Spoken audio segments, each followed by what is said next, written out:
জ্বালানি তেলের সংকট ও মন্ত্রীর আশ্বাস, বাস্তবতার ইঞ্জিন কি তাহলে বিকল হয়ে গেল? একটা জিনিস ভাবতেছি, এই যে আমি কথাটা বললাম, আমি তো আসলে মন্ত্রী হইতে মনে হয় না পারবো না, একেবারেই পারবো না। তেলের ব্যবসা করতে পারবো না, সেটাও মনে হয় না পারবো, কারণ এই ব্যবসা করতে গেলে হিউজ টাকা লাগে, খুঁটির জোর থাকা লাগে। আচ্ছা, যেহেতু এই দুইটার কোনোটাই পারবো না, তাহলে এগুলা নিয়ে কি আমি কথা বলতে পারবো? বিপদে আছি।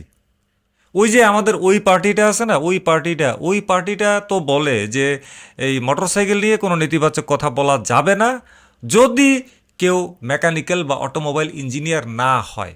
তাইলে আমি যেহেতু মন্ত্রী হইতে পারবো না, তেলের ব্যবসাও করতে পারবো না, আচ্ছা তাইলে কি আমি এগুলা নিয়ে কথা বলতে পারবো না নাকি? ওই দলটা আছে না, ওই দলটার যুক্তি অনুযায়ী কিন্তু বিষয়টা কিন্তু এরকমই দাঁড়ায়। যাজ্ঞা, চিল্লাক, চলেন আমরা আমাদের কথায় প্রবেশ করি। গ্লানি যখন জ্বালানি, তেল না থাকলে সেটা লোহার স্তূপ, আর কথায় যদি যুক্তি না থাকে সেটা শুধুই কিন্তু শব্দ দূষণ। ঈদ শেষ, অফিস খুলেছে, কিন্তু রাজপথের ধমনী যে রক্ত দিয়ে চলে, সেই জ্বালানি তেলের আজ আকাল। একদিকে মন্ত্রী মহোদয় বলছেন সব ঠিক আছে, প্যানিক হবেন না। অন্যদিকে পাম্পে গিয়ে পাবলিক দেখছে তেল নেই লেখা এত বড় বড় সাইনবোর্ড। এটা কি ঈদের পরে বাড়তি কোনো রসিকতা করা হচ্ছে নাকি আমাদের সাথে সরকারিভাবে, নাকি দায়িত্বশীলদের চশমায় ধুলো জমে গেছে? আজ আমরা মেকানিক্যাল সেন্স আর গ্রাউন্ড রিয়েলিটির মেল বন্ধন ঘটাবো, দুইটারে বিয়া দিব আজকে। দেখব তেলের ট্যাঙ্কি খালি কেন, আর আশ্বাসের বেলুন ফুটো কেন। আপনারা দেখছেন রিকু ব্লগস, যার স্লোগান সত্য সুন্দর এবং তোষামত কুৎসিত। বিস্তারিত সহ ফিরে আসছি ইন্ট্রোর পরে।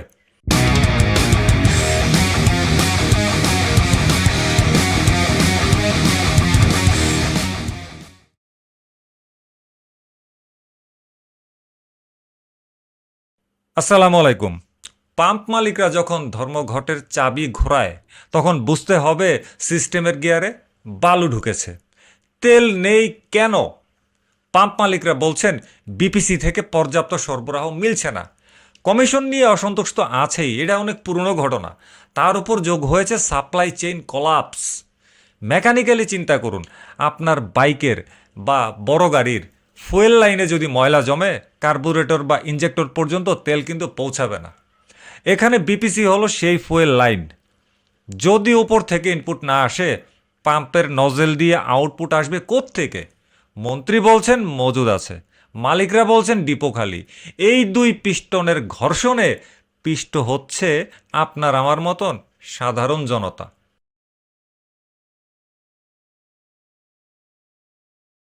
পেটে ক্ষুধা নিয়ে ডাইনিং টেবিলের ছবি দেখে পেট কিন্তু ভরে না।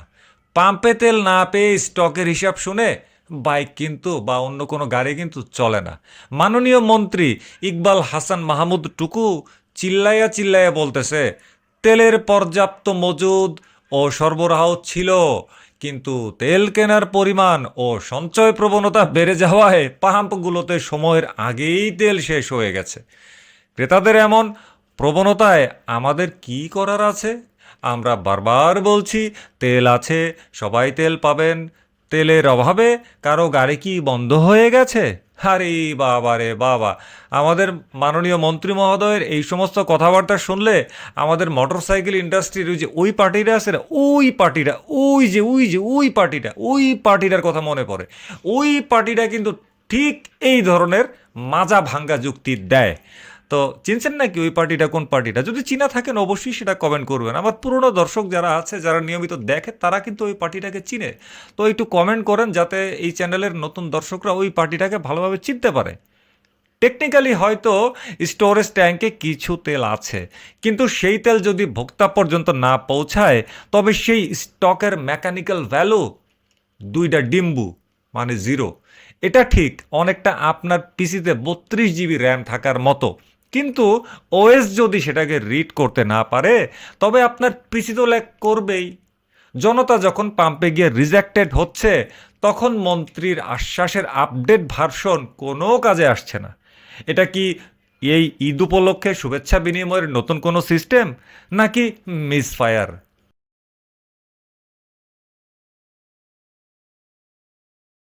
তেলের দাম যখন আকাশচুম্বী তখন পকেটের ফুটো দিয়ে সব স্বপ্ন বের হয়ে যায়। অনেকে বলছেন এলসি জটিলতা, ডলার সংকটে নাকি তেল আমদানি ব্যাহত হচ্ছে। যদি ইনপুট ভালভে প্রেসার না থাকে তবে আউটপুটে ফ্লো আশা করা একেবারে বোকামি। আমরা কি তবে অঘোষিত লোডশেডিংয়ের মতো ফ্যাক্টরি রিসেট মোডে চলে যাচ্ছি নাকি? পরিবহন খরচ বাড়লে নিত্যপণ্যের দাম বাড়বে। এটা একটা চেইন রিয়াকশন। ইঞ্জিনের একটা বিয়ারিং ভাঙলে যেমন পুরো শ্যাফট কাঁপতে থাকে, জ্বালানি সংকটও তেমনি পুরো অর্থনীতিকে কাঁপিয়ে দিচ্ছে এবং ভবিষ্যতে আরও কাঁপানোর আশঙ্কার দিকে যাচ্ছে।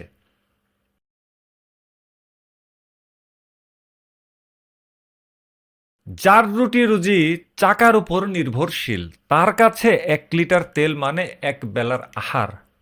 এই চ্যানেলে চেষ্টা করি সবসময় সত্য কথাটাকে উপস্থাপন করার। আজ সত্যটা কিন্তু তীব্রতে তো হয়ে গেছে।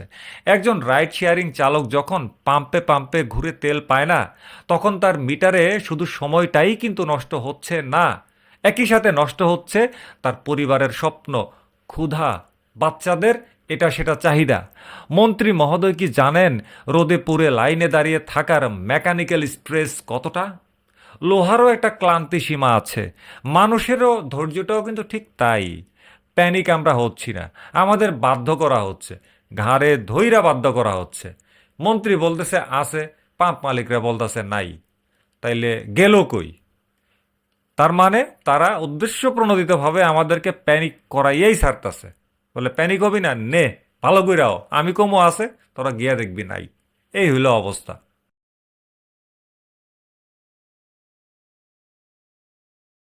আশ্বাস দিয়ে ইঞ্জিন স্টার্ট হয় না। স্টার্ট হতে স্পার্ক প্লাগের আগুন আর সঠিক কম্বিনেশনের ফুয়েল লাগে। খুব দ্রুত এই সাপ্লাই চেইন মেরামত করতেই হবে। যদি মজুদ থাকে তবে সেটা পাম্পে নেই কেন? মাঝপথে কোনো সিন্ডিকেট এই ফুয়েল লাইন কি লিক করে দিছে? মেকানিক্যাল মেনটেন্যান্সের ভাষায় বললে এখন সিস্টেম ওভারহোলিং প্রয়োজন। শুধু মুখে সব ঠিক আছে বললে সমস্যার সমাধান হবে না, বরং পাম্পের নজেল দিয়ে তেলের ফ্লো নিশ্চিত করতে হবে। জনতা ঈদের উপহার হিসেবে এই রকম ভোগান্তি চায়নি, চেয়েছে মসৃণ পথ চলা।